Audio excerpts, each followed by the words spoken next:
time for Cigar Talk, the fastest growing cigar show in the nation. Whether you're a new cigar enthusiast or a cigar aficionado, we have something for everyone, bringing you the best interviews, cigar reviews, and weekly giveaways. So grab yourself a cigar. It's time to light 'em up.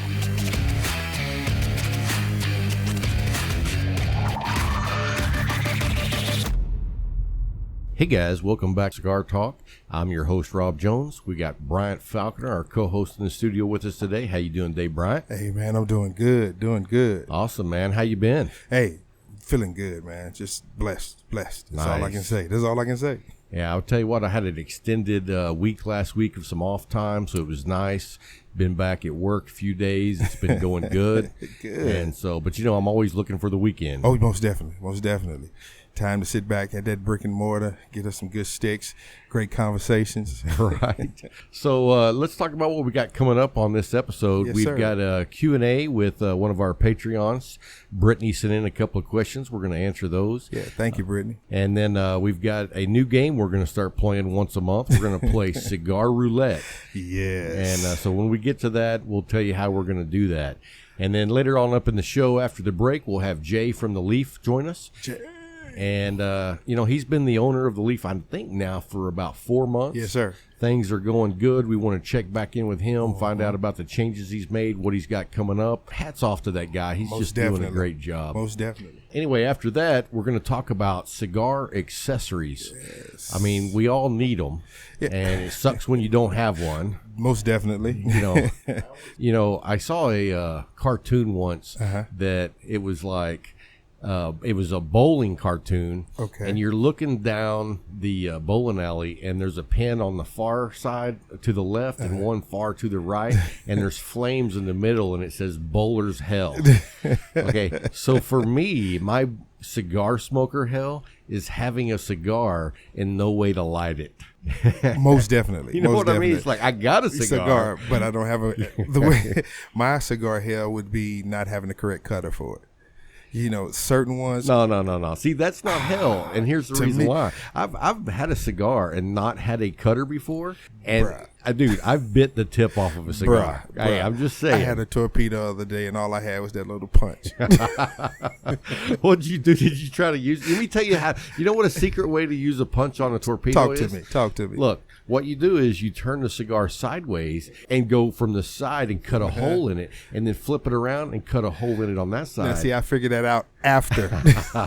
After I'm not I went saying from that's the the top. best way. But I did get a great draw afterwards. Right. Because when I tried it on the top, I was like, man, this Yeah, is that not don't going to work. work. I started looking, then I started thinking Clint Eastwood style. No, I was like, you're thinking MacGyver. I was like, nah. I said, you know what? Let me try the side Yeah. punch.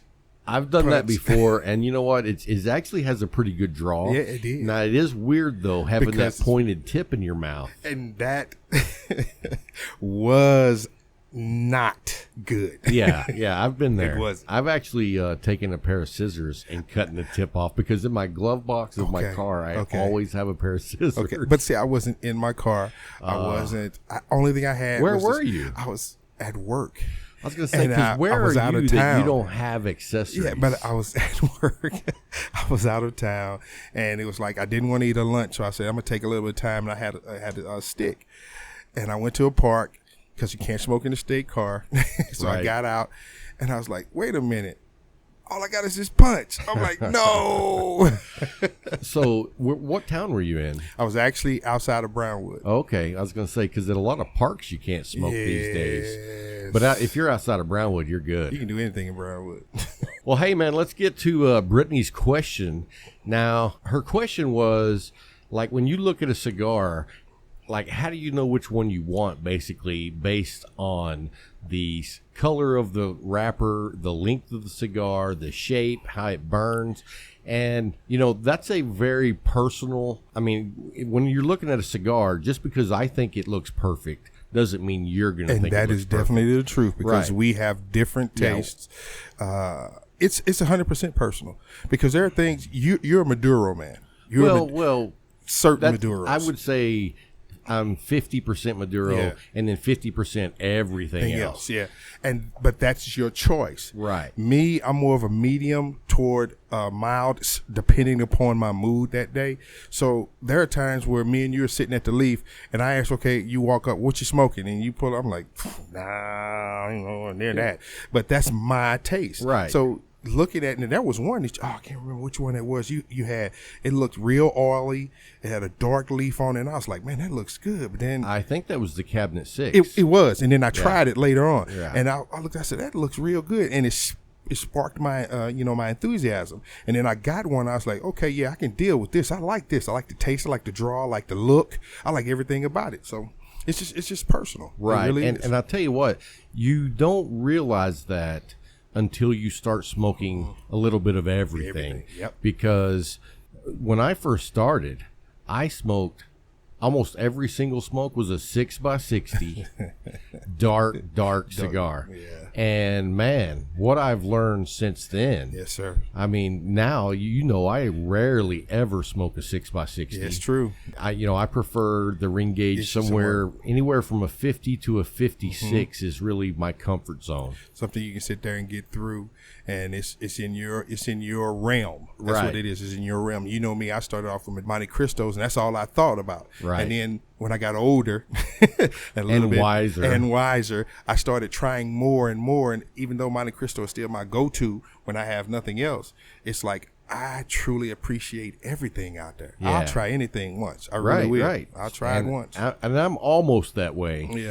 And I I'm will talking about say, cigars. I am too. I had to catch you.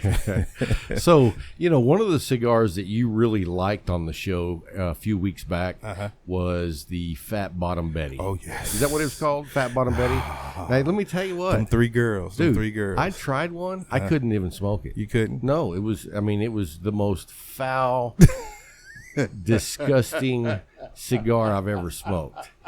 And dude, it was so sweet.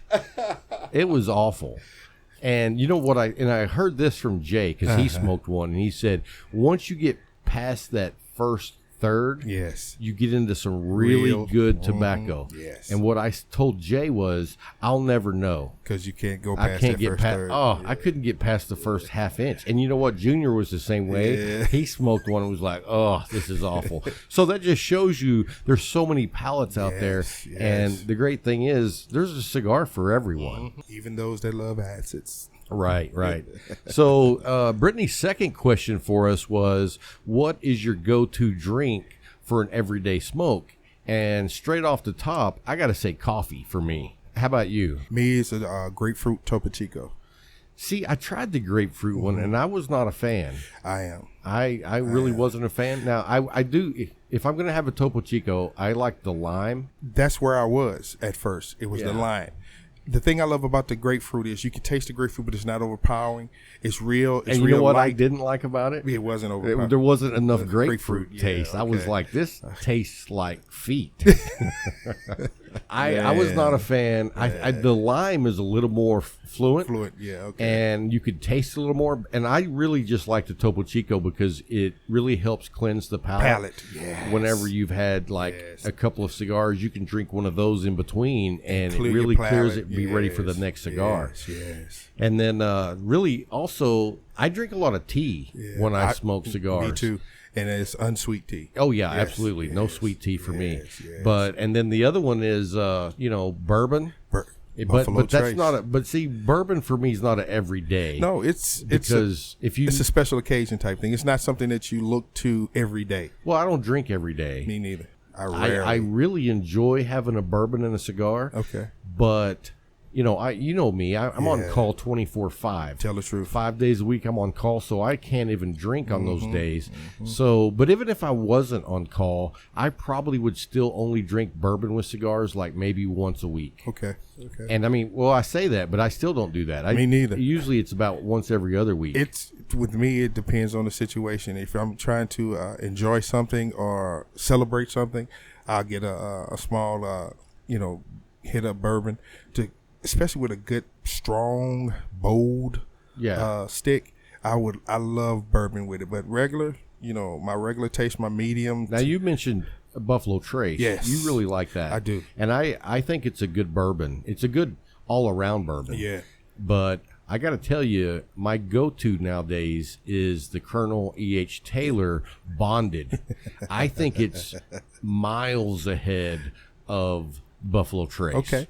I mean, to me, the difference is night and day. Now, that being said, I know about a month and a half, 2 months ago, we had a bottle of Jim Beam Bonded. Yeah. And that's miles behind the Buffalo Trace. Now, for Jim Beam, it's not bad. I got you. But there's definitely a difference when you're drinking $20 bourbon versus Buffalo Trace or C.H. Taylor. Yes, sir. And I mean, like my dad used to say, it'll do in a pinch. So anyway, Brittany, hope that answers your questions. I know we're not specific because I think it's really personal choices. Yes, it is. And the more you experience different drinks or different cigars, you'll kind of find what matches your own palate. So, you know, I don't think anyone can tell you what's best for you. No. You just have to get out there and experience And it. don't allow anybody to tell you what's best for you. Yeah, you yeah. have to experience it yourself. Now, you can take advice and say, hey, yes. but I mean, I know this has probably happened to me. Show up and be like, oh, man, you're going to love this cigar. You got to try it. You smoke it and you're like, it's okay.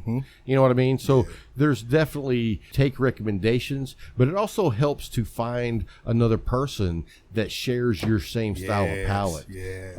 You know, like Jay and Smokin' Brad both know what I like. So when I go for advice with those guys, I know they're going to pick me out a cigar that I'm probably going to like. And that's what I love about Jay.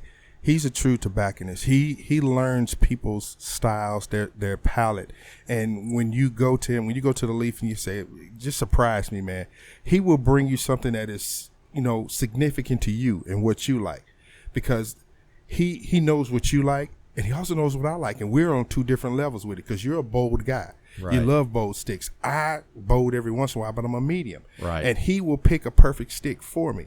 And that's what I love about that. It's great to have a good tobacconist. Oh, come on. Before we go to the Cigar Roulette, let's talk about Micallef, our sponsor. We want to give them a shout out. Yes. We're so thankful to have them.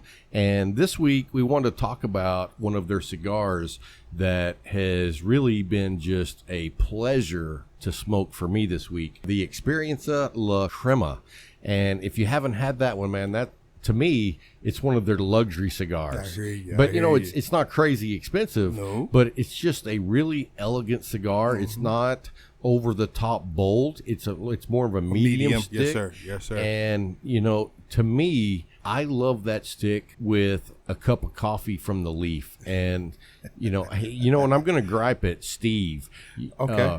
Steve with Micallef came to the event. He was supposed to bring Al's signature coffee, which is pecan coffee.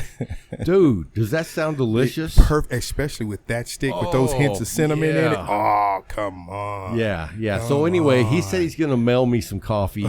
When we get that, we're going to pair it with that stick. I was just going to say, are you going to share this? Yes. And that's going to be, I think that's going to be a match made in heaven. Yes. So far, when I've smoked that cigar, I've drank it with the Kenya. Okay. And the Kenya was a little acidy with it. You know, it was a little too much acidity. Okay. So the next time I had it with a Sumatra, which I thought mellowed out perfect. That Sumatra is a good bean, man. Yeah, it really is. That is, bro. Well, man, I tell you what, I can't wait to get my hands on this pecan coffee because I've heard so many people rave about it. I'm going to try it. I'm going to try it. We're going to have some of that for sure.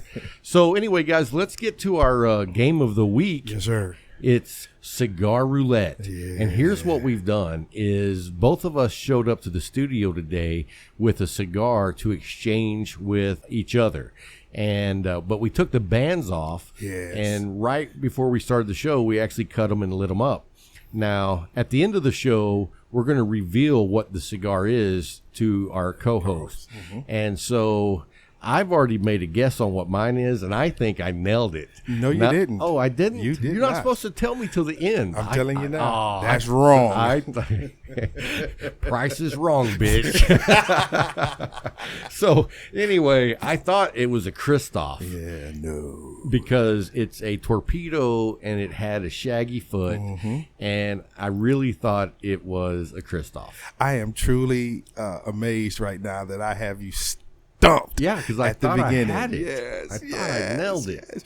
And see, the one that you gave me, in the beginning, I looked at it, I was like, okay, this is going to be one of those bold ones, but it's not. Oh, it's not bold. It's a medium, and it has this weird, but I mean, truly smooth taste to it. Oh. And I'm trying to figure it out, and I haven't figured it out yet. And you saw the ash. I had about a 3-inch ash on it. Oh, man, he had a long ash on it. And it was like, I'm like, my mind is trying to figure out what this taste is. And how's the draw on Oh, that? the draw is perfect, Yeah, man. same here. Same here. I don't know what this is, but you brought a good stick. Yes. And I was kind of worried about it come because, on now, hey, well, wait a minute.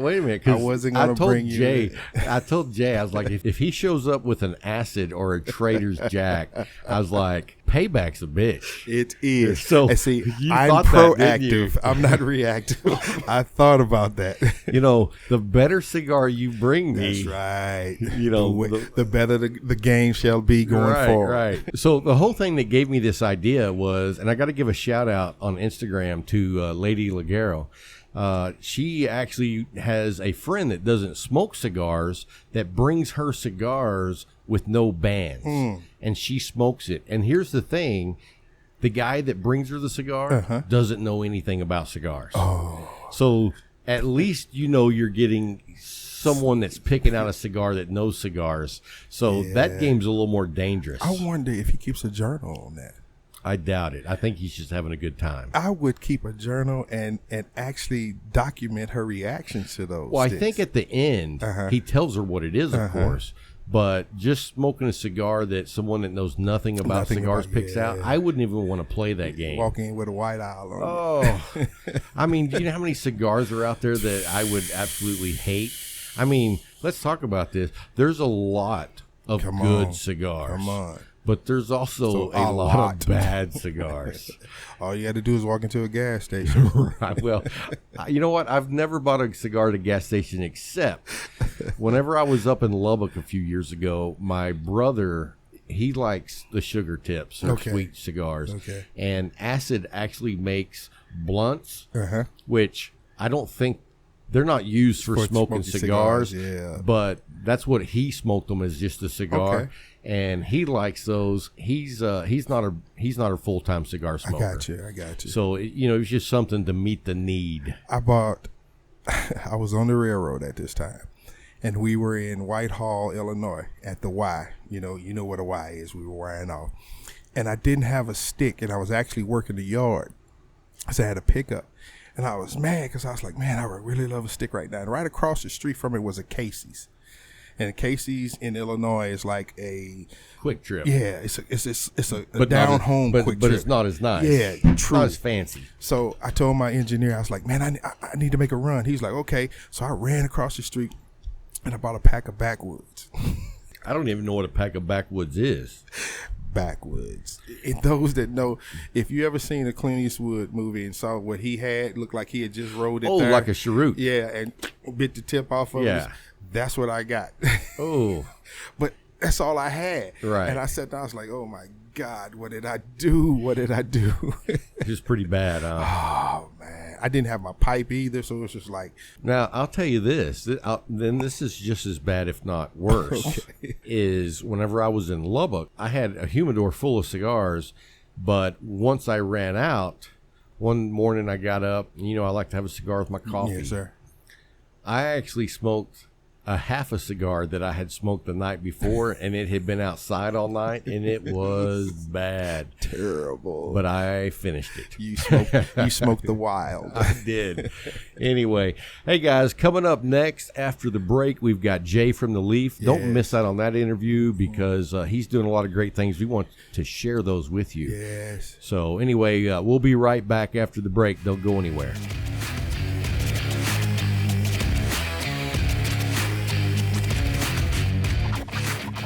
Hey guys, thanks for sticking through the break with us. We got Jay from The Leaf here with us today. How you doing today, Jay? I'm doing great, Rob. Man, we are so glad to have you here. Things have been crazy at The Leaf. I mean, is it just me, or does it seem like things have been moving like 90 miles an hour all the time? At least 90.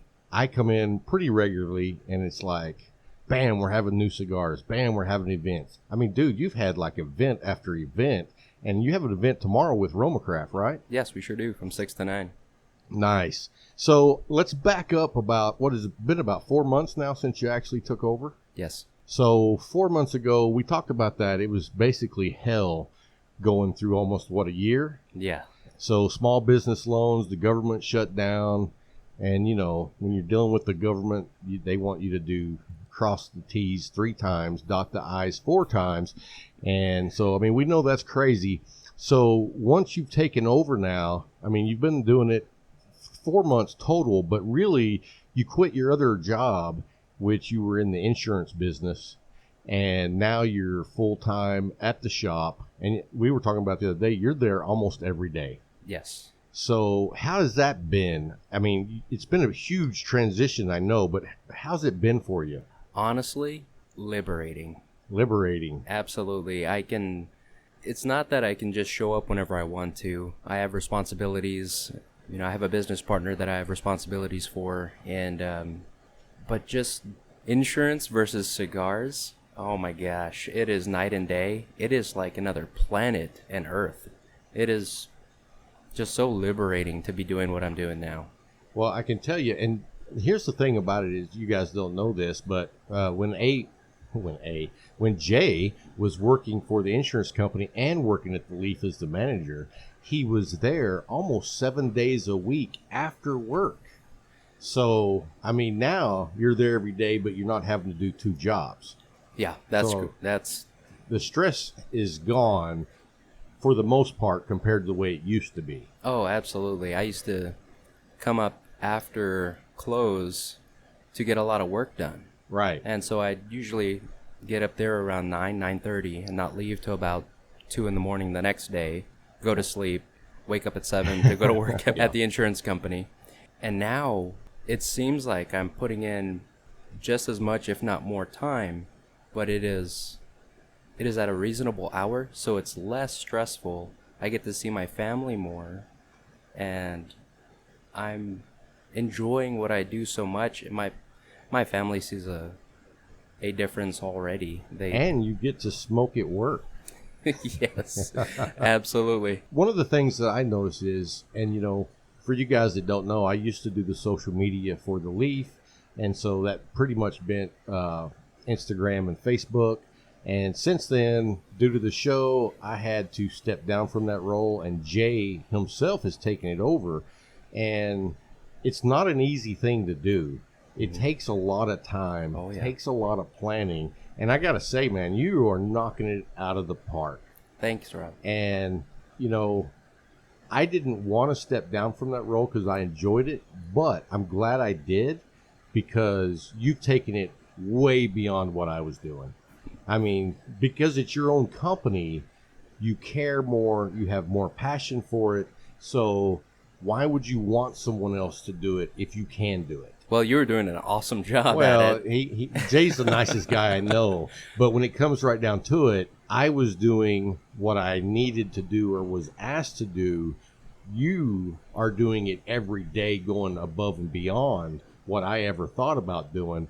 And that not only spreads the word about the Leaf, but it also helps you build relationships with people that don't hang out at the shop all the time. Those people come in, they say, hey, we saw this on Instagram, but at the same time, you're building relationships with people through social media. Oh, yeah. Almost makes me feel like Batman. Yeah. And I'll tell you why. You know, people will come in and say, oh, I saw this on your Instagram or your Facebook post.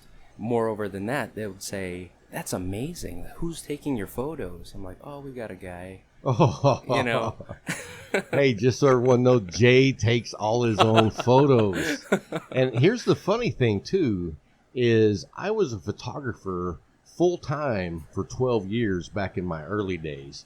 And then I did part-time for the last 15 years. And so whenever I was doing the social media for you and for me, you know, I take a lot of pride in taking really good photos. Because, you know, I was a photographer for almost 30 years total, so I should take good photos. I mean, if I'm taking crappy photos, then I'm probably hungover.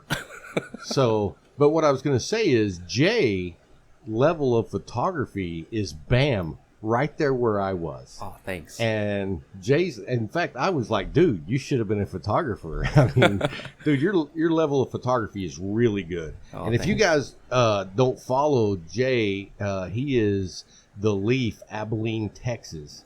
So just type in the Leaf and ABI and you'll find him, or go to my page and you'll be able to find him. And I'll leave a link up on our website for the Leaf. We've also got a revamped website for Cigar Talk Podcast. If you guys haven't been by lately, go by and check it out. I've been working tirelessly doing that. Website design is not my forte. And I got to say, I'm happy with where we're at, but someone could come in and do a major upgrade. But, you know, we'll get there. But anyway, go by and check out Jay's photos, man. He really, I mean, blows me away. I mean, for how long you've been doing photos, I'm like, wow. And I have to give a shout out to you, Rob. Congratulations for being RomaCraft Pick of the Day. For the third time. Yeah, so, you know. I'll be there one day. You'll get there. So let's talk about how it came to be. Oh, before we go there, let's talk about what we're smoking right now. I'm smoking a Micallef Leyenda Special Edition. This was gifted to me by Brandon and Steve at our Micallef event last Thursday. And they told me that there was only 500 boxes made. And I was very tempted to transition myself into a collector and not a smoker.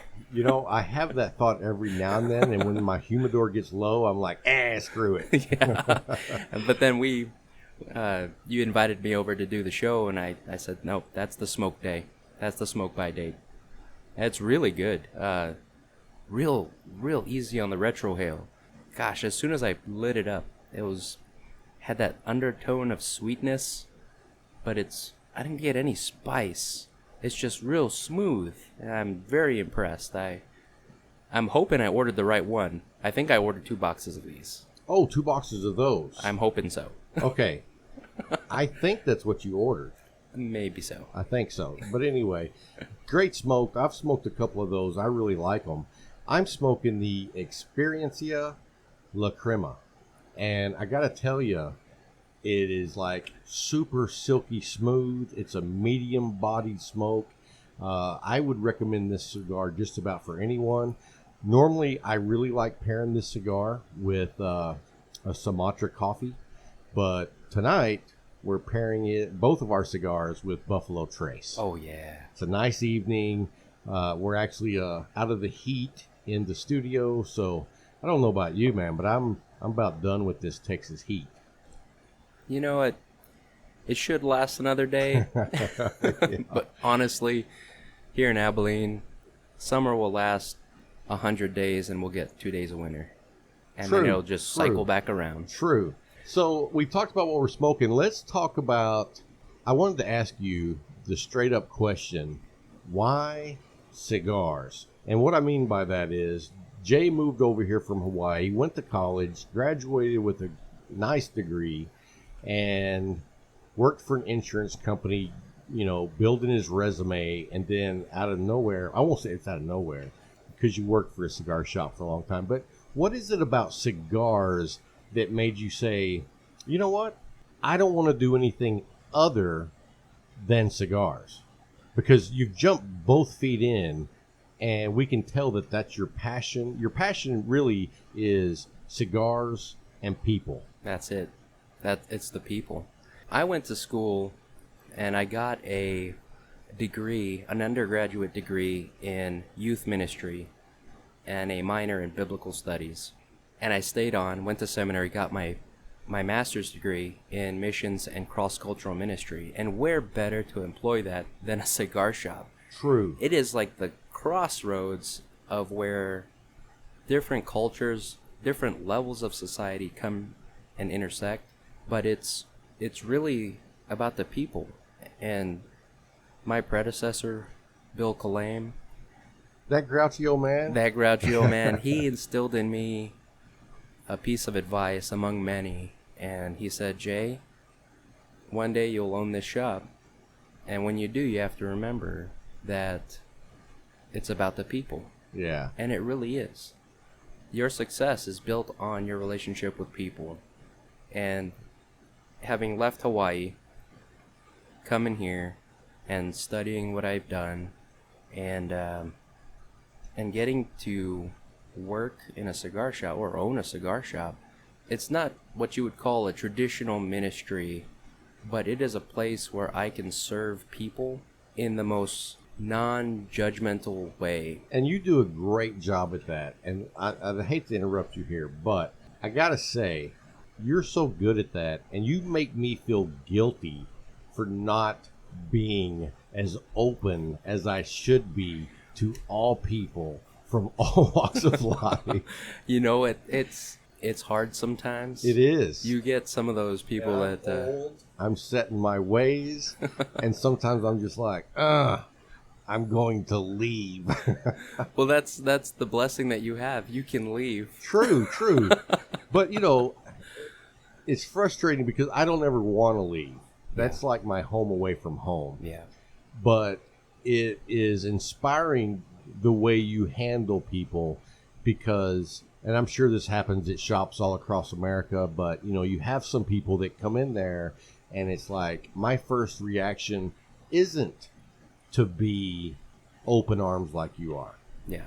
And you've really taught me a lot over the last month and a half with the certain people that you have not only welcomed, but actually extend an olive branch and do things to actually improve their life. So I want to say hats off, man. It takes a very special person to do that, and not everyone could do that, and not everyone wants to do that. Well, thank you, Rob. So you're welcome, and so I'll quit interrupting you. Keep on going. Tell us why it is cigars and why it is the people.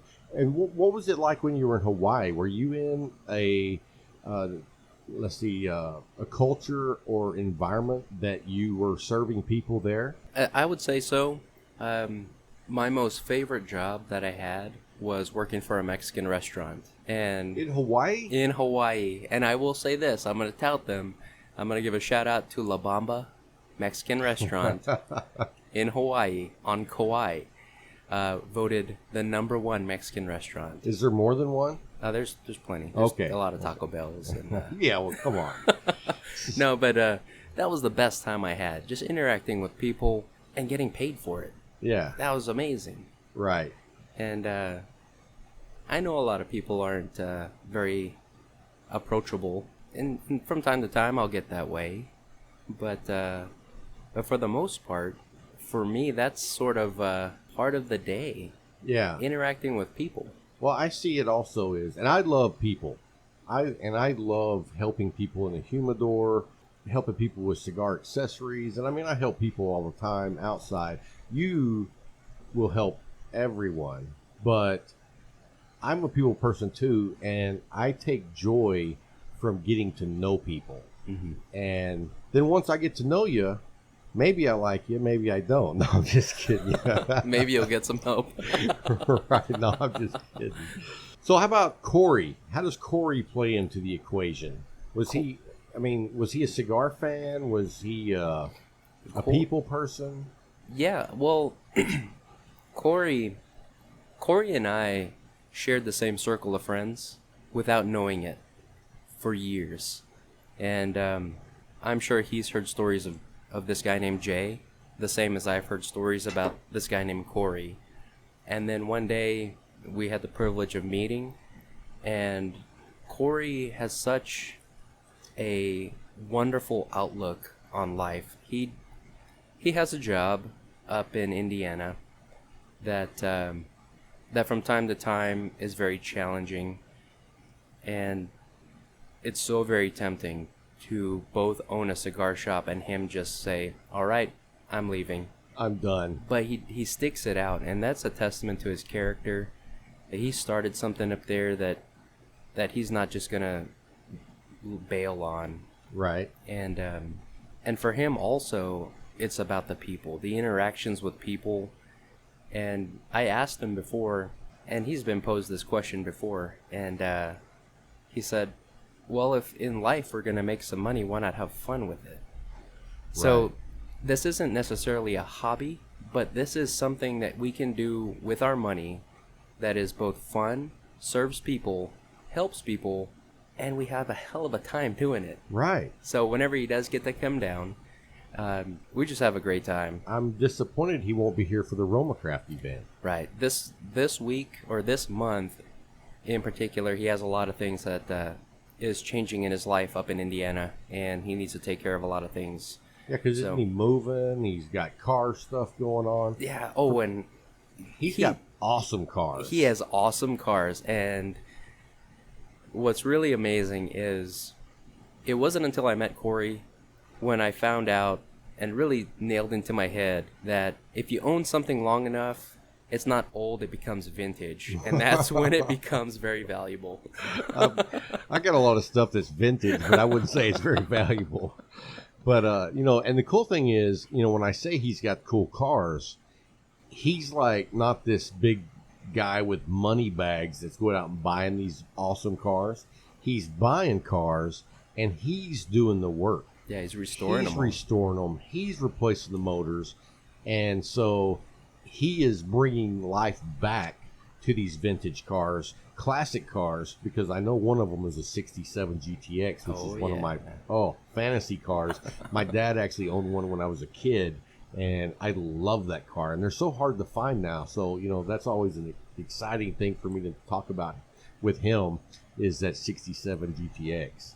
You know, one of my favorite trips that Corey came down here, he and I, we scheduled time. We went to the wrecking yard, and we just spent hours out there hunting down parts so he could take them back. That he couldn't find up in Indiana. And so we ended up finding a bunch of parts that he took back. But honest to God, I've been here in Abilene, Texas since the spring of 2004. It was the first time I seen a snake not behind the glass at the zoo. That's funny. So did y'all have snakes in Hawaii? You know, they say that we have brown tree snakes.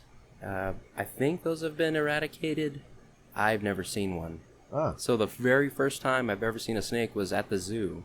And then in the wilderness was with Corey rummaging through the junkyard. In the junkyard. Hey, so let me ask you this. So how long have you been in the States? What year did you move over here?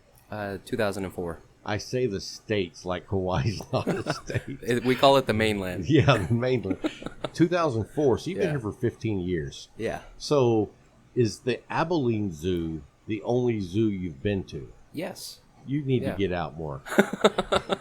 Hey, I am so happy that we have a zoo. I grew up in Lubbock, Texas, which is almost, I won't say twice as big as Abilene, but it's pretty big. There's no zoo. You know what I mean? That's a shame. Yeah, it is a shame that Abilene has a zoo and Lubbock does not. Is a shame. Yeah. But anyway, yeah, you got to go to the Fort Worth Zoo, man. I fed the giraffe at the Abilene Zoo. I think I'm good. Of course, no. And for those of you who don't know, they have this bridge that goes over the giraffe pen or natural environment, whatever. Anyway, you go up to the top of the bridge, and they have their heads at your head level, and you can feed them. Yeah. And they have this like 14-inch tongue. Oh, that's just slobbery. So weird. Yeah. It's black tongue. Yeah, it's weird. So anyway, anytime we have our nephews and nieces come down and stay, they're all like, 4 to 8. And we always take them over there and let them do that because it's cool. Because they're from Lubbock and there's no zoo in Lubbock. There's no zoo, yeah. So you've made a lot of changes with the Leaf already. You've brought in a lot of cigars. You've upped the amount of events that we have. Yes. You've put in a really cool digital display that just loops through different photos of cigars. And, I mean, you've got a lot of big plans coming up.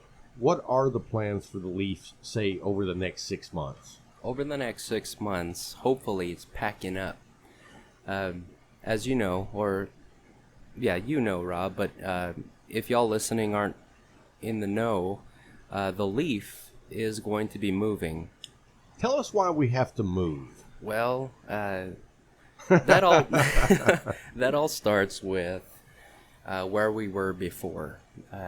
Really? We had a pretty sweet spot where we were, and the landlord there owned both downstairs and upstairs, and Downstairs was the Leaf. Upstairs were just vacant rooms or apartment areas. Really? Yeah, and those were later rented out, and people complained that there was smoke. And so... Was that true? Yes. Okay. And so the landlord refused to renew the lease. He let Bill know in advance that we're going to have to move. I remember that day. I don't remember what day it was, but I remember pushing some display cases down the street with a furniture roller on one side and my longboard skateboard on the other side, Nice. steering it around the corner. But Because when the Leaf moved, they basically moved about a block and a half. right, just right around the corner, Right. literally. But this time we're moving for almost the same exact reason. Our landlord donated both the building we are in and the one next to us to one of the hospitals in town. Hendrick. And being a no smoking or tobacco free establishment, they also have a problem with the idea of Tobacco. renting a property of theirs to a tobacco shop or a tobacco specialty shop. And so Yeah, now, aren't they located on the Death Star? 58th floor. 58th Yeah. floor Death Star, yeah. The evil empire. So, yeah, and, say what you may, it's their building. They can do what they want. Oh, absolutely. And to be honest, hats off to Hendrick. They tried to do everything they could. The property manager did everything he could. He was instrumental in letting us stay through the end of our current lease instead of them just booting us out right away. A few months ago, he actually took me around to places that the hospital owns that they're looking to offload and seeing if there's any places that we'd be interested in buying. Of course, they were all too big. Right. You don't But- need a warehouse. Exactly. But ultimately, again, it goes back to just the people. Knowing the people, being real with people. We have a customer that's a lawyer here in town, Blaze Regan. He just opened Six Brothers Brewery in Abilene, Texas with his 5 brothers. Awesome place. If you're ever in Abilene looking for a nice, cool place to hang out and have a pint of a nice home Craft brew, beer, yeah. beer, Six Brothers Brewery. I've heard a lot of good things about them, too. In fact, the very first day, they had such a huge turnout, they sold out. Oh, yeah. Oh, they sold out of all their beer. I mean, so that was awesome. And the thing about it is, when you do something in Abilene, people will show up. Oh, yeah. They're starved for something good. Yeah. That's why the Leaf is full. That's why all the beer places are selling out. No, just kidding you. No, but Blaze was really awesome. He saw the vision for downtown, the revitalization that's going to be coming in the upcoming years, and he said, the Leaf has to stay downtown. And we had ideas to maybe move it to the south side, or there are more open areas. I also have an affinity for having it downtown. That's where I've always known it to be, is downtown. Yeah, and I like the nostalgia of being downtown. Oh, yeah. I think there's a quality downtown that you can't get anywhere else. I mean, let's just face it. If you move to the south side, yeah, there's a lot more spaces available, but it's all in like those strip centers. Oh, yeah. And, I know there's a lot of cigar shops that are in strip centers, and I've been to them, and they were great. But there's just something about being in an old building. It's kind of like the place I went to in Hastings, Nebraska. Mm-hmm. It was a building that was built in, I believe it was like 1893, and they had, redone the bottom basement into a cigar lounge, and there was just a quality about that you can't get by moving to a strip mall. Oh, absolutely. But Blaze knew of a guy that just purchased some spaces that he's renovating. He dropped his name. I called him up a few days later, and he said, let's go check it out. And one of the things that's most prevalent when you're searching for a new spot, especially for a cigar shop, is, are they okay with smoking inside? Right. And we've had one before that was very interested and then got cold feet. But this guy is bending over backwards. He says smoke it up. He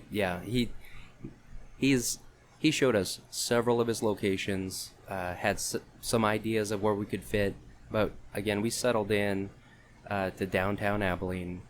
And again, it is literally a block and a half away around a corner. Almost just like one or two places down from where it used to be. Exactly. It's exactly on the west end of the same block that it was. Nice. Yeah. So I want to give a shout out too, because we've had a transition, because this is something that I love that you've done at the shop. You've installed smoke eaters. Mm-hmm. So I wanted to give a shout out to Bruce at Marigold's Tobacco Shop down in Brenham, Texas. He told us what he was doing, and I think it's going to be a home run. Yes, thank you, Bruce. That was something that was never on our radar until you brought it up. And honestly, after talking with several contractors over the last few weeks, smoke eaters or air purifiers have come up every single time, and we've never had them. And because before you had an exhaust fan. We just had an exhaust fan. And even that, through talking with these contractors, I've learned that we've been doing wrong the whole time. Oh, really? The reason there is a issue with how heavy the door is, it's not a heavy door, although technically it is heavier than most doors to get into the building. But we have an exhaust, but we don't have an intake. So it's sucking pressure off of the door. It's creating a vacuum. Right. Now, no, smoke eaters, that's going to be the piece de resistance of the new Leaf. We are going to install several of those throughout the building. And so far, off of your recommendation, Corey and I went online. We found one that fit your studio here. And which is perfect. We decided, hey, if this doesn't work, we'll sell it to Rob. Right. But it is working. It is working. And what's crazy is it's a fairly small unit. Yeah.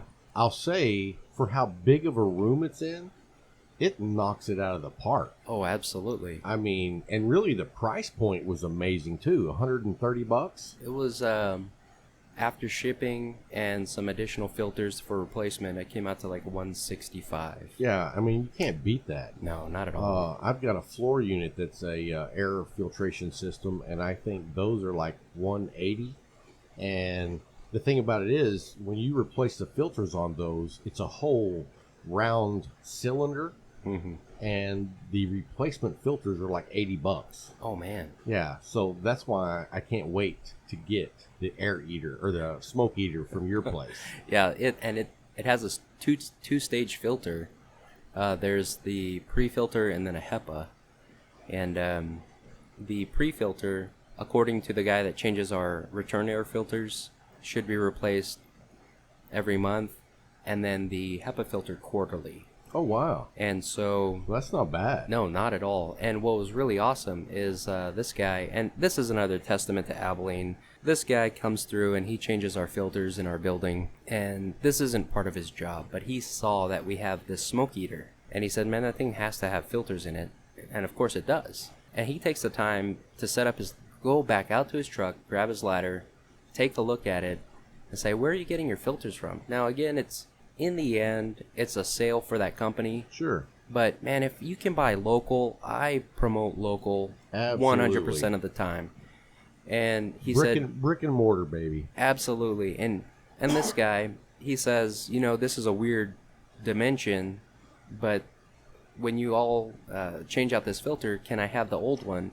And we'll build you out a filter for you. And he said, man, I bet we can beat or match that price that you're paying. And I said, and on top of that, you're building a relationship with someone local. Absolutely. And that's what I love about local. That's what I love about the brick and mortar cigar shops. And I mean, I smoke a lot of cigars. Yeah. I come in, let's not talk about how often I come in, but I smoke a lot of cigars. That's all we need to say about that. Yeah. But, I tell people all the time, I understand that people buy cigars online, but you got to support your local guys. Mm-hmm. It's a have to.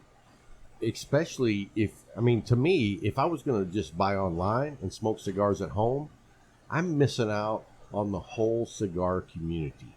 Absolutely. And we're sitting in my smoke shed, which is a 12 by 14 fully made out lounge, and I'd say that for your typical cigar smoker, this is probably pretty sweet.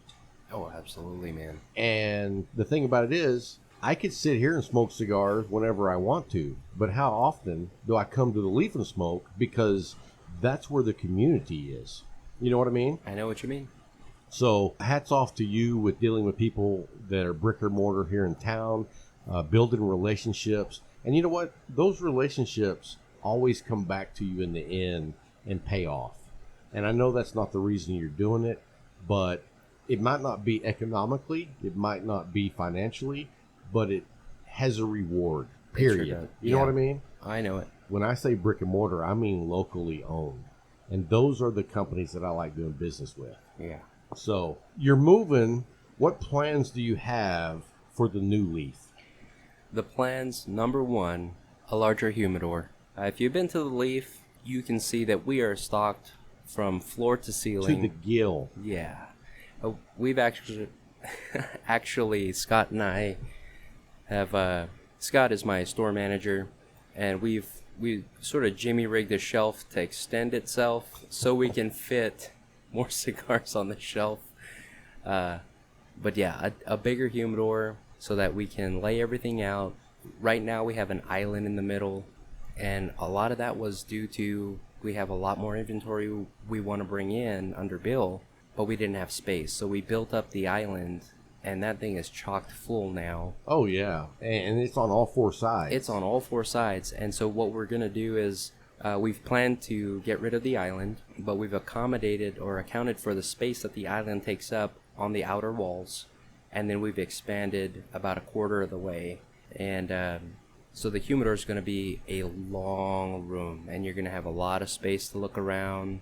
With that also, keeping it at a constant humidity is going to be a lot easier without that obstruction in the middle. And you're going to be doing a whole different humidification system. oh, absolutely. Right now we have Cezio, which is a great humidifier. It creates a mist.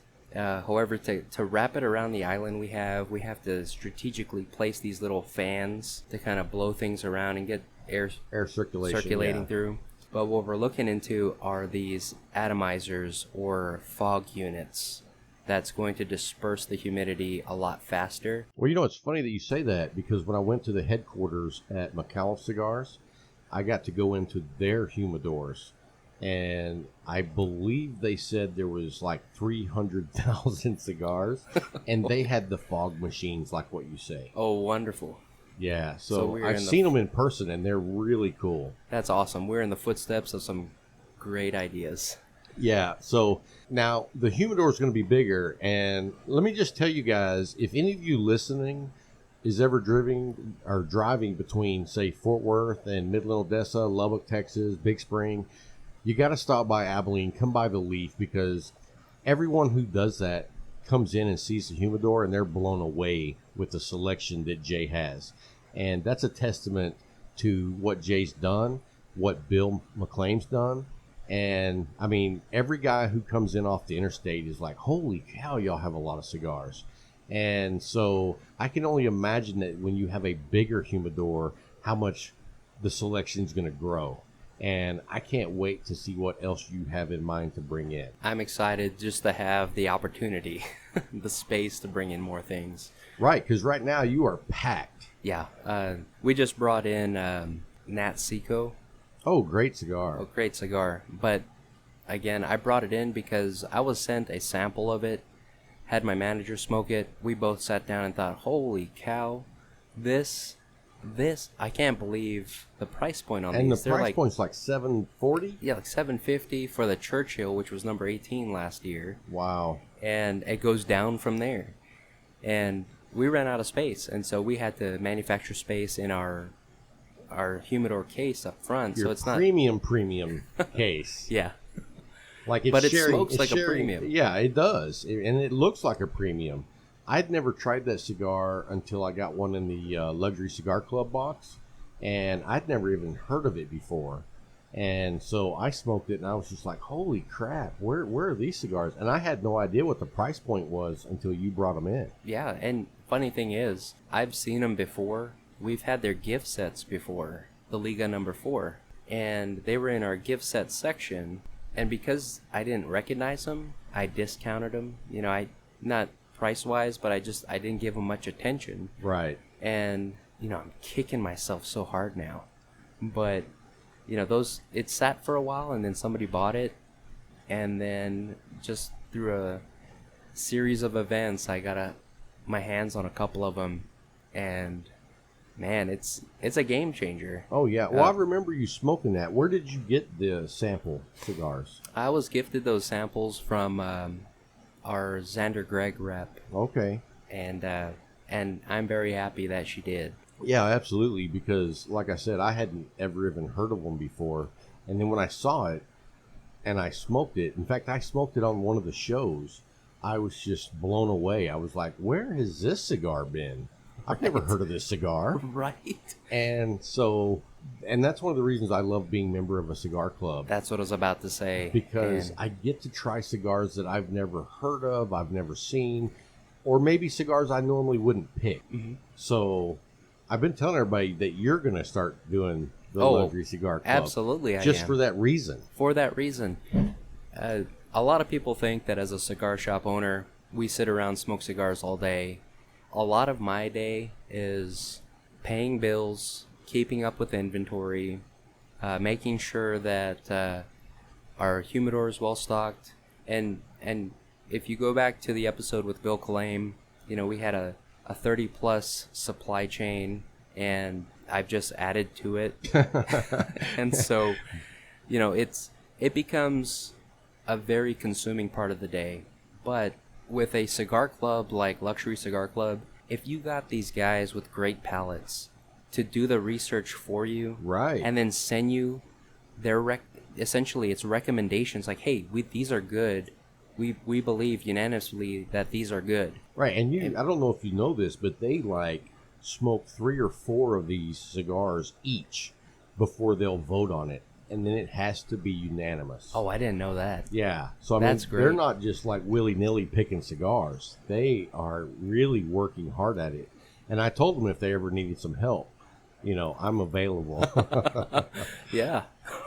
So, yeah, I think it's a great idea to do that. And I've said on the show several times that I think all cigar shops should do that. And when I was talking to Chris, he was like, you know, he gets good feedback from some cigar shops, but some cigar shops see it as they're taking business away from them. But I think it's more of an opportunity than it is a competitive edge. Oh, absolutely. And think about it this way, y'all. I said y'all. Y'all, I've been he's down from Texas. Texas now, I've been boys. Texas. Anyways, think about it this way. If you and thousands of others are getting these cigar boxes every month, if you're blown away as a cigar shop owner and you start carrying them, guess what? Those guys that had them that you never had before, they come into your shop and say, hey, man, do you have this cigar? You can say, heck yeah, I got them right here. And on top of that, when new people come into the shop, or even some of your veterans that come into the shop, because you know the quality of the cigar, because you've smoked it, and you know these guys are doing their homework on them before they just send them out, you get to introduce cigars that are going to blow these guys away, that they've never even heard of these smokes. Absolutely. And you've heard Bill say before, we have a very conservative smoking community here. Well, I think we used to. I think I've seen some transition from that. I think that we've really seen a community of cigar smokers that are now up for trying a lot of different new cigars. They are. And what's really been great about scheduling events throughout the year is exposing people to not only the cigars, but people that are experts in these particular cigars. So they can ask questions that we may not know the answers of. We just know, hey, this tastes really good. And these reps that come through, they are invested in it. They know it inside and out. They can answer most any question about it. Like the Micallef event we just had. We had Steve and Brandon come out, and they killed it. They killed it big time. They had a great time. I had a great time. We had Shop was full. Shop was standing room only. The smoke eater couldn't keep up. Again, not to talk bad about the smoke eater, but we bought a small one just to test it out, and we know we need more. It was that little blue engine saying, I think I can. I think I can. It's all coughing along the way. You know, that filter was pretty white before the event and then turned brown after that. But I forgot what we were talking about. Just the opportunity to bring in new cigars, and the culture where we see the cigar culture going now is they're more out to try new cigars, because there are a lot of good cigars out there. Oh, absolutely. And that's really a great thing, not just for me as a cigar shop owner, but partially as a consumer. And for the consumer, it's great. And for the consumers at large, because you could be smoking something that you've always smoked because that's what you've always smoked, not knowing that just 2 boxes down, there's something that's going to knock your socks so far off you'll never find it again. Right. You know? Yeah, I agree 100%. And so, I mean, and that's what me and Brian always say is, you know, we're on the hunt for the 5-star cigar. We hope we never find it. Yeah. Because then it's like the journey's over. But if I can find a 4.5, a 4.8, a 4.9, you know, that just makes the journey amazing. I'd say find that 5-star, mark it, promo it, and go find the 6-star. Ah. Well, and you know, we've even said on the show that the Padron 1926 is like a 4.8. And that was the number 90 you had, right? Right. That was number 90 I man. had last week. You know, and that goes to the testament of, as a cigar shop owner, listen to your clientele. With so many cigars out there, and with a 30-plus supply chain of distributors, things fall through the cracks for me all the time. I had this guy coming in saying, hey, do you have the number 90? Do you have the number 90? Finally, I thought, let's bring in the number 90. Right. And it is a great smoke. It really is. And I got to give a shout out to the Straight Cut podcast, because those guys, man, they completely surprised us. And so we got to be looking for another wager with those guys. So, you know, they at least have an opportunity to win. As long as it's a Texas team going against Arkansas team, I don't think they have a prayer. But maybe they want to jump on the bandwagon with like the not the Arizona, the St. Louis Cardinals or somebody like that, because that's close to Arkansas. I know they're not Cowboy fans, so we're safe there.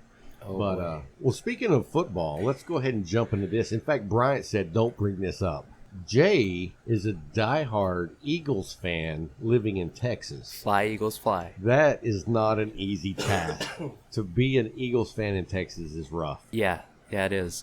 And funny thing is, I didn't realize, you know, in Hawaii it's different. Right. Here in Texas, rivalry is just so hardcore. Yeah. And so people ask, hey, do you have a favorite team? Yeah, the Eagles. Oh, man, the looks. I could know this guy for years. They find out I'm an Eagles fan. All of a sudden, I'm like the cousin that they don't always invite to Thanksgiving. No. You're like the dog poop on their shoe. So, anyway, I should have wear my Super Bowl ring. Right. Jay has a Eagles Super Bowl ring that he wears during football season. And he actually has 2. He has one that he keeps like in a, you know, all systems, no fail security system glass box. And then he has one that he wears. And so we like to give him a hard time about that. Of course, you know, the Cowboys have 5 Super Bowl rings. It's just we haven't had one since 1995. Yeah, that was right around when all of the Eagles Super Bowl champions were born. Right. So we know that joke already. I know. It's not funny. I'm sorry. It was funny at the time as an Eagles fan, but looking back on it, It was I hardcore. can see how it was a slap in the balls. And it was Akers. He's a kicker. Right, a kicker slamming the Cowboys. I know it. Anyway, I am looking forward to this year's football season. Absolutely, I am too. I think you guys got rid of Foles. Yeah. I'm interested to see how Wentz can do knowing that there's no backup.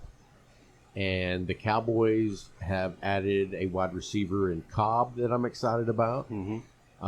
They hopefully got their center, all-pro center Frederick back. Oh, yeah. And so Phenomenal. He's all-pro. And so I'm looking forward to see. But here's the thing about the Cowboys. You can never get too excited before the season starts because they could be 11-5 or they could be 5-11.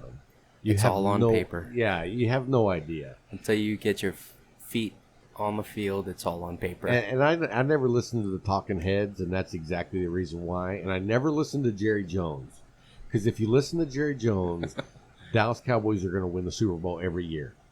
And he has been 100% incorrect for the last almost, 24 years? Wow. Yeah. Wow. 24 years. So... Your drought could start drinking. Right. Come September in Texas, your drought can buy tobacco. So, let's talk about that for a minute. In Texas, they've passed you have to be 21 to smoke. Yeah.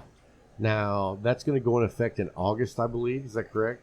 September 1st. September 1st is the day. So, if you're, I guess, because my son told me, and he's 19, that they're going to grandfather in the ones that are 18 now. Do you know if that's correct or not? I've had a guy come in that works for the local law enforcement here. Him and his son reviewed the law backwards and forwards, and there is a clause that I haven't seen it. And as a shop owner, you always want to be cautious. You want to be following the law. So until I actually see it, but there's a clause that says if you are 18 now or before September the 1st, then you are grandfathered in. Wouldn't it suck for 2 years to turn or 3 18 years. September 2nd? Yeah. Yes. Especially if you're smoking cigars now at 17. I'm not saying that we have any of those, but there's a 17-year-old smoking going, oh, I'm going to be 18 soon, and he just missed it. Anyway, so back to what you have future plans with the shop. You're going to make a bigger, better humidor. Yeah. And from what you've told me and showed me, you're going to have a bigger members area in the back. Oh, absolutely. So where we are right now, we have a members lounge. We've never had one before that I can remember. Well, no, we've never had a members lounge before. I suppose when Bill was building out the place we are at, he had so much feedback that he allocated some space, not a lot, but some space for a exclusive membership club. There was such a positive response from it. We have a waiting list for lockers at this point. I call it, when I look back on what we've done, I call it like an experiment. And this was one that could potentially be very lucrative and beneficial to the cigar community. And so something that Corey and I were both looking for was a space that could facilitate a larger membership lounge. And the one that we've located does that and more. Nice. Now it's not going to be as big as I had intentionally anticipated, but going from where we are now, really anything would seem a lot bigger. Right. Because we have the big plushy chairs, we have all the comfortable seating back there, and when you increase comfort, you increase chair size, and that just becomes more space consuming. So it feels tight where we are now. We're going to be spread out. There's going to be a lot more So you can space. actually have different groups in the same room, and they're still in their own groups. Absolutely. And that's going to be super nice. Yeah. And then what's it going to be like in the front area? The front area, just the way it's laid out, it'll be slightly narrower, but longer. So Okay. we won't give up any space, but it'll be just an allocation of the furniture and the point of sale to accommodate a larger humidor, because that's going to kind of breach out into the retail area. When it sounds like by those dimensions, you'll be able to accommodate different groups in the front area too. Yes. Something that a lot of people love and reminisce about where the Leaf used to be was the table. And if you're listening and you know where the Leaf was, you know the table. It was right there in the front. I'm sure you've seen it before. Is that big table where it's very welcoming. Are you getting that table back? I'm not getting that table back, but because now it's a sewing table. It is a sewing table now. And with as much as I paid for the shop, I told Bill he can buy his wife a proper sewing table. Right. He said no. Oh, man. However, again, goes back to just being real with people. One of my newer clients that come to the shop regularly now, and shout out to him. His Instagram is Abilene Explorer. Oh, yeah. Great guy. He has a table that, from the pictures I've seen, it starts off at a 6-footer and increases to a 10-footer with some leaves on it. And this is an old style construction table. So it is you were solid. going to say when it gets excited, it expands. Oh, you know it. You know it. But it comes with the table, the chairs. Wow. For a really great price. It's up in Odessa. And so I'm going to, as soon as he goes to go visit up there, I'm striking that check, and he's bringing that table back, and we're going to have it on hand. Very nice. So you know what you should do? You should, put his Instagram handle, burn it into the table on the side. That would be awesome. You know what I mean? Yeah, a little homage. Yeah, because that's cool. Yeah. A 10-foot table. I don't know if we'd increase it to 10. We'll see how much space we end up with after we move everything else in. Very nice. But to bring that table back, or that option for that kind of table back, my goal for the new Leaf is to bring back a little bit of the old, some of what we have now, and a little bit of Corey and my spin on things. So it's very reminiscent, and it's very comfortable, and it's a place that you can come in and not have to feel very anxious about. Yeah. You just fit right in. It's comfortable. Yeah. Yeah. And I think that the Leaf has that now, but going forward, I think you're just going to increase the amount of people that can come in and feel comfortable. Absolutely. Well, I think that's great. Well, hey, man, we appreciate you coming by the studio and having a smoke with us and having a drink with us. I think I've had 3 drinks, and so, I'm getting I don't know how much longer I can do the show. No, I'm just kidding. But anyway, we want to say thank you for coming by. We love what you do at the Leaf. We love what Corey has participated, been doing at the Leaf. We love you guys. And is there anything else that you want to say before you go? Before I go, what I'd like to say again is I'm serious about the Cigar Club. If you have the means to join a cigar club, why not or at least increase your research and development team? Right. And it's such a marginal cost for the amount of return you get. I agree 100%. And the thing about it is, for what the Platinum Club cost, for what you get, and a lot of people say, well, you get 5 cigars. You're getting so much more than just 5 cigars. You're getting the time that these 3 guys took to smoke several cigars before they unanimously decided on each cigar. Mm-hmm. So, I mean, you know me, when I go in a lounge, especially when I'm out of town, a lot of times I randomly pick cigars out just because I've never seen them, I've never heard of them, and I would like to try new cigars. Let me just say, every month when I get the Luxury Cigar Club box, I'm excited every month because they have never let me down on one single stick. So I agree with you 100%. You're not just getting 5 cigars, you're getting their expertise on putting together 5 special cigars. Absolutely. So, hey, man, we appreciate that. We appreciate the plug for Luxury Cigar Club. Chris and his crew up there do an amazing job in Arizona. And we have a link on our website, so go by there, check them out. And if you're not a member, I always tell you to go by, explore it, see what you think. I couldn't tell you that I would be any more excited when it comes to a monthly cigar package than what they do. So, Jay, we want to say thank you again for coming out and being on the show. We appreciate your time. I see that we've ran over a little bit, but I've enjoyed it. Smoking a good cigar with you and drinking some good bourbon is always a pleasure. And until next time, which will be tomorrow, we'll see you then.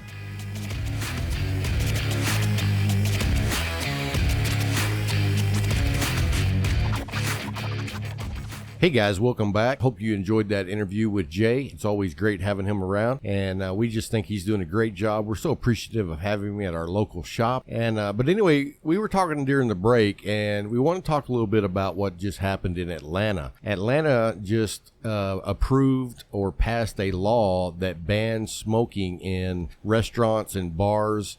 And right now, it doesn't affect cigar lounges.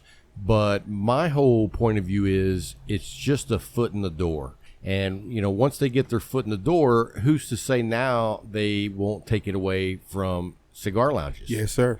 And so that leads us into, hey, make sure that you join up with Cigar Rights of America. Yes, because, I mean, if you enjoy cigars and you're not a part of Cigar Rights of America, you're wasting that. Yeah. It's like you're really not part of the community. It's really because you're not taking a stand on what you enjoy. Right. And here's the thing about it is I joined and it was $25 for the year. Mm-hmm. They send you 2 premium cigar sticks. Yes, they do. So, I mean, you're supporting them for a year, but you're almost paying just for 2 good cigars. That's correct. And so if you haven't signed up yet, go by our website. We have a link. You can go check them out.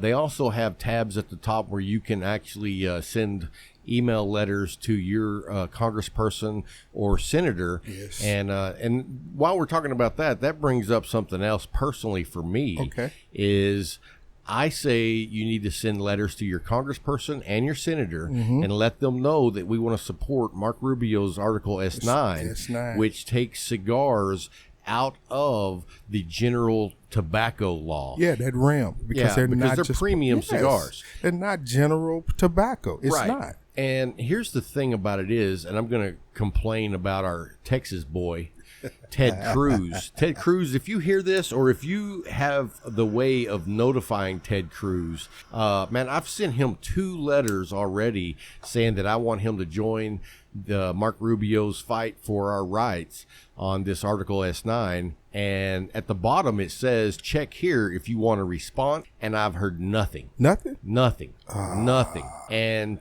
here's a little something. I don't really get off on politics very much other than cigar rights. But on the last election, I almost said Tom Cruise, Ted Cruz only won by 2%. Yes, he did. In the state that is well known to be a conservative state. Yes, it is. And he was going against Beto, which is a very known liberal. Yes, sir. So if he thinks he has this state in his hip pocket and he doesn't have to respond to us, he needs to wake up. It should have been an eye-opener. Right. It should have been, because you're talking about a very liberal Democrat running in a supposedly conservative state, and you only win by 2%. Yeah, he almost took your seat. Yeah. So you need to wake up and, listen to your constituents, find out what we're saying, and, at least engage. Yes. Anyway, that's enough about my rant. I'm not going to go on and on and on about that. Stepping off your soapbox. Yeah, I'll step that off my soapbox. But, it really frustrates me when I see things like that in Atlanta happen. Yeah. And I think that's just right around the corner for Texas. I mean, it's already happened in Austin and San Antonio and Fort Worth. It happened in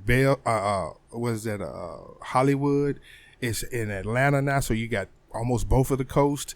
You got San Antonio. It's an awakening. Open your eyes and see. They're trying to take your cigars away from you. One way or the other. And if you let them get their foot in the door. All right. Really, I'm getting off the soapbox. So anyway, this segment, we're also going to be talking about cigar accessories. Yes, Let's talk about cutters, lighters, travel boxes, and all that good stuff. What's your go-to lighter? My go-to lighter is actually a prize I won. Oh, okay. I'm a member of Kappa Lambda Chi Military Fraternity Incorporated, and we have a cigar club there. Nice. And they had a contest, and the moderator was asking questions about cigars, and I mean, he was asking questions that you have to have an understanding of cigars, blenders, blends, factories, plantations. So you had to answer questions. You had to answer questions. And Now wait a minute. Before you get off on this, Go ahead. I already know what your question was. no, he gave us No. questions. No. I'm going to say I know what your What question was it?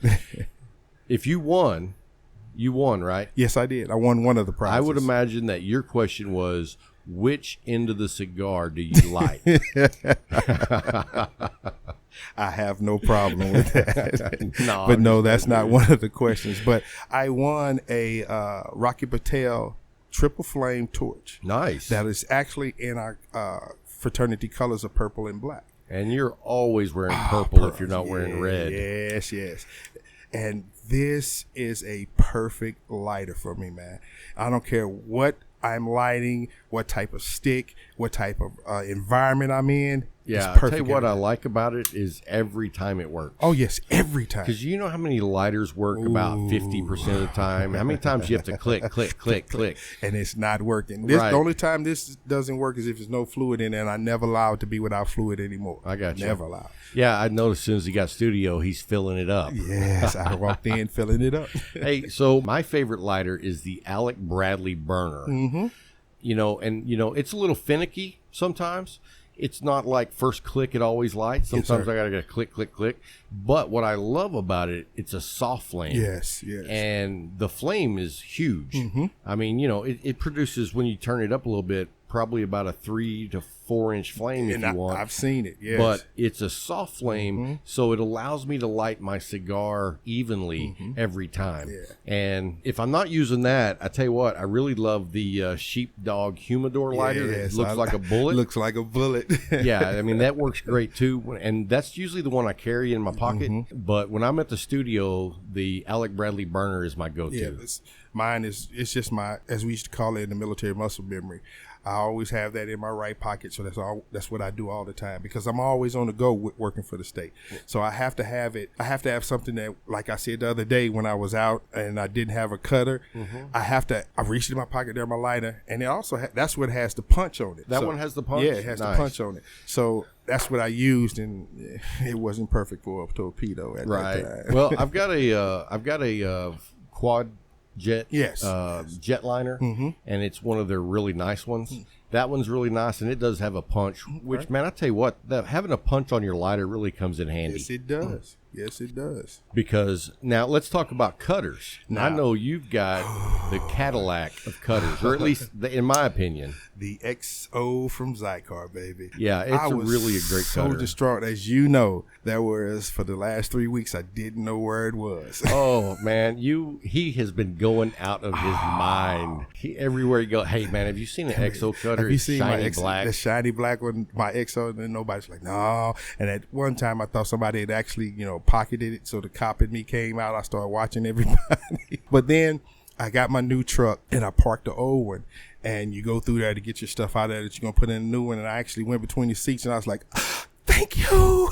Here it is. Oh, I know, man. Trust me, because you know what? I'm going to tell everybody here a dirty secret of mine is I have actually bought 2 XOs. Oh. And I've lost both of them. Oh, my God. And I've been the same way, because what's horrible is when you're like hanging out at the lounge in your shorts. Yes. Those pockets don't hold stuff in. Nope. And I've been the same way. I'm like eyeballing people when they cut their cigars. Like I'm looking for, because one of mine was like a gray, and I put it on my wire bristle grinder. Okay. And I grinded all the paint off of it and made it look chrome. Yeah. And so if that one pops up, I You'll know it's identify yours. it. Right. So, but no, I really have no idea since then. So now, you know what I do for a cutter? And when I'm in the studio, you know what I got. Yes, I do. I've got a tabletop that's got the casino slot machine arm where you Yes. just pull it down. It cuts perfect every time. And so I'll tell you what's horrible is, like, I got to figure out how many cigars I'm going to smoke before I leave the house, because I cut them all Before you I leave. pack them up and leave. Unless I'm going to the Leaf, because, they've got tons of cutters. Yes. But so I'm looking at buying another another cutter. And have you seen the new Cigar? No. It only has one pop out instead of double. and I think it has a gear. So when you do it on one side, it does both sides for you. Oh. And what's really cool about it, it's like super thin. Oh my God. Yeah. 'Cause I think it's called the Inno. oh man. Now You're gonna get me to go up there and look at it because the Leaf actually has this deep V cutter up there. See, I'm not interested in the V cut. I don't like a V cut. Now that's the Calibra. That thing gave me a cut on that. I had a Macanudo. God, with that deep V cut that I got off of that and the drawer, I was like, man, I want that cutter. And Jay was like, nah, I can't give you this. That's his cutter. Yeah. That's his cutter. I'm not a fan of the V cut. Okay. It's just for me. And now, have you ever used the V cut on a torpedo? No, I haven't. Do you know how? Yes. Okay. Because I've seen it done. Okay, you basically do a crown Yes. cut, which I'm not a fan of that because now I got like all these jagged edges. That's just not for me. Anyway, sir. let's talk about the ambassador program real quick. Okay. Micallef is our sponsor, and we're just so thankful to have them. We actually had the event last week. Yes, it was you a lot of did. fun. Sorry you missed out, Bryant. Hey, I was taking care of my daughter. I understand. So anyway, though, if you're not a member of the ambassador program with Micallef, you're missing out. And let me tell you just one example. Last week at the event, Scott Fritz came up. I introduced him, said, hey, man, this guy's an ambassador. And they're like, oh, you got your coin on you? He pulls it out of his pocket, and they just hand him a free cigar. See, that's how they take care of their people, man. Take care of their people. So you don't find that with a lot of cigar companies. So They're so detached from us. Right. They are so detached. and I'm from always us. asking people, hey, are you an ambassador? And they're like, You are. No, I'm You not. are. And I'm like, what? You got to do it. It's free. It's free, and they're giving you stuff for free. Yes, they are. I mean, yes, they are. the coin itself is. I mean, you go on Instagram and you see all these people with different challenge coins. Yeah. They give you one with your own number on it. Yep. None of the other coins that you see on the internet have a yeah. I see you getting ready to say you're 158. I get it. 165. 165. I thought it was 156. No. It is 156. I got my numbers Don't even transposed. know your own number. Yes, I do. Yes, I do. Dyslexia. Yes. I'm 298. Yes. Anyway, and Fritz was lower than me. Yeah. Something's wrong there. Don't worry, brother. Don't worry. Anyway, but you get a unique medallion with your own number on it. Yes. And then at events, they take care of you. They do really cool contests on the Facebook page. Love the one they did last week. We talked about that already. Yes, but we those have. those kind of things are cool that other cigar companies don't do. They detach They from bring us. you in to their family and they take care of you. And Mm-hmm. man, I tell you what, the whole team is amazing. Yes, sir. From the guys out in Nicaragua that's growing the crops, rolling the cigars, all the way up to the top of Al Micallef. That's what I was getting ready to say. It comes from the top. When you have quality and a heart and compassion at the top, it permeates through the entire organization. And it's just like you said, you see it through those out there in the plantations, those in the factories that are doing the rolling, all the way down to the rep. Right. They take care of their people. And let man. me tell you this little story right quick. Go ahead. You haven't met Al yet. No, I haven't. And let me tell you, he took me to lunch. Okay. And I have to tell you, that's intimidating. I mean, you're talking about this man who's done so much over the course of his life. The way we were in Aroma Craft. Yeah. Well, no, even a higher Higher than level. that. Yeah, Yeah, because this gotcha. is Al Micallef. Gotcha. And I got to tell you, man, he's just a regular guy. Gotcha. He makes you feel comfortable. We just had a normal conversation, talked about cigars. After we had lunch, we went over to the Silver Leaf, kicked back, smoked cigars. And let me tell you a funny story, though. I felt like such a moron. So right before I get ready to leave Okay. the Silver Leaf, now Al has given me cigars. I Okay. didn't have to pay for any cigars. Okay. But Al doesn't drink. No, he doesn't. So he's drinking, I believe he drinks a Diet Coke. Yeah, the That's coffee what man and Diet Yeah, Coke. that's what he drinks. But what was funny is I was like, before I go, I want to get a picture made with Al. Okay. So I asked him, and he's like, yeah, let's do a picture. So, and I'm like a kid in the candy store. I was so excited to get my picture made with Al Micallef that after we took pictures, I'm so excited that I'm like, hey, man, I really hate to leave, but I got to go. So I leave, and after I've been on a road for about 30 minutes, I realized I forgot to pay for my drinks. Talk about embarrassed. Smoking dash. Dude, I was so embarrassed.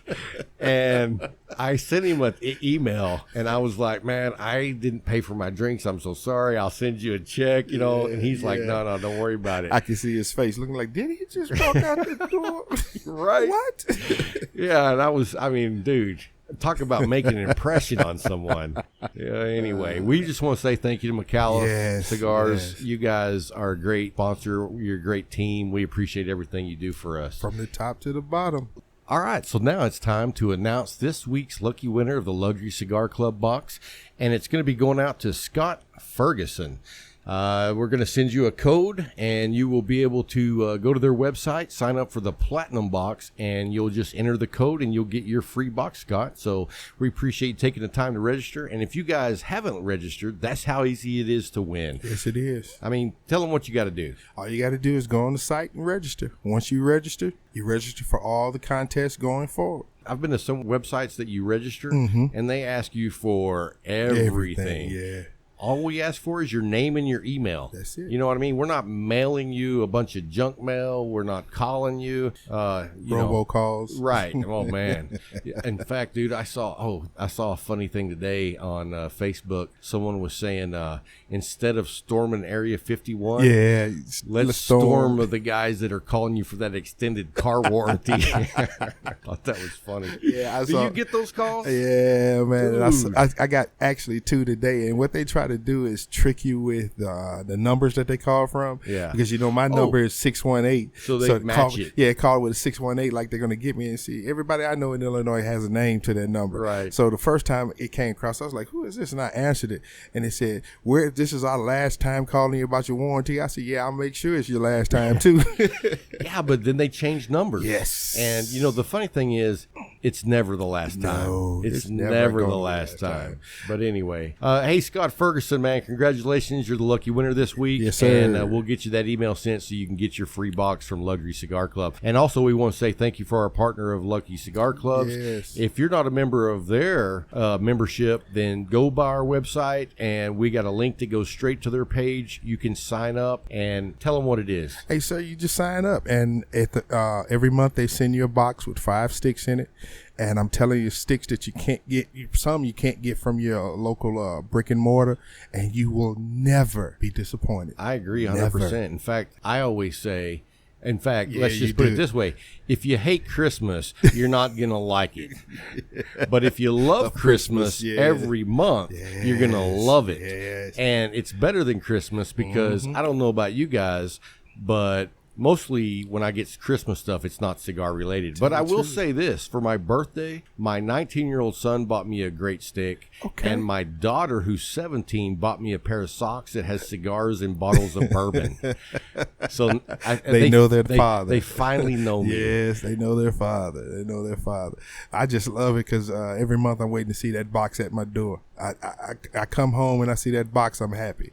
As you say, Christmas every month. Well, the only thing you got to be careful of is that whenever people start getting their boxes, I don't want to see what other people got because I want it to be a surprise. To me, yeah. So again, we want to say thank you to the Luxury Cigar Club, man. Hey, Yeah. if you are not a member, you are wasting your time, man. Absolutely. I mean, every month something beautiful comes out of it. Yeah, it's like every month I can't wait to see what they put in it. Tell the truth. But anyway, so let's get back to what we started with before the break, and that was Cigar Roulette. Yes, sir. So I'm down to the last third, and I got to say, this has been a good stick. It's been a medium. Yeah, it's a solid medium. The burn construction's been great. The complexity's been good. It's been a little bit of a roller coaster of earth, leather, and just a hint of spice. Not too spicy. And so, man, I'm trying to think of what it is, and I'm telling you, I still think it's a Christoph. I think No, you sir. lied. No, sir. No, All right, sir. well, then lay it on me. Daughters of the Wind. Oh, wow. Wow, man. You knocked it out. Yes, sir. Wow. Yes, sir. I really enjoy these things. Now, I could be wrong, but when I was talking to Chris about this, one of the filler leaves, I want to say, is from India. Okay. And so it Oh, gives, yes, it is. It yeah, is. yeah. and it's a really good smoke. Yes, sir. I've never had these before until we got our Luxury Cigar Club box. Yes. So you knocked it out of the park. I'm going to give you a A. Finally. And the stick that you gave me is a Don Toric. Don Toric. You know what? Because I took the band off, you can't see it, but I'll pull it up on the internet so you can see the pictures of it. But it's a beautiful band. The stick was beautiful. Like I kept telling you, that is a beautiful Isn't that band. nice? That is. That's a nice band on that. Immediately I had a taste that I could not recognize, and I kept telling you, man, I can't figure out what this taste is. And that was in the first third. As I went through, I could taste more leather, more earth, and it got kind of creamy at one time. And then the last third, it was just like everything was there. It was just like it exploded in my mouth. And I was like, man, this is a great stick. And you kept looking at me like it's something you've never had before. And I'm like, yeah, you telling the truth there. I have never and it was a great stick. As you saw, I had almost a 3-inch ash on it. The construction was perfect almost. I had the color, the leaf, everything about it. I enjoyed it. So man, hey, you hit it out the park too. I'll give you a A-. Oh, just because you want to win. I got to. Yeah. So I want to give a shout out to Tom McCarthy. He actually sent these to us. Hey, appreciate that, Tom. Yeah, man, appreciate super it. nice. And so it was, he sent some over, and it's a friend of his. He doesn't actually make these cigars. Okay. And he loves these cigars so much that he's been sending them out to different people, just getting people to try them. And I got to say, man, we really enjoyed them, and I wanted you to enjoy it. So that's why I kind of surprised that stick And I with you. truly did enjoy it. I did. So anyway, guys, we hope you enjoyed the show. Yes. Next week, we've got a mystery guest. I'm not going to tell you who it is yet, but you're not going to want to miss it. Yes, sir. So till next week, keep smoking.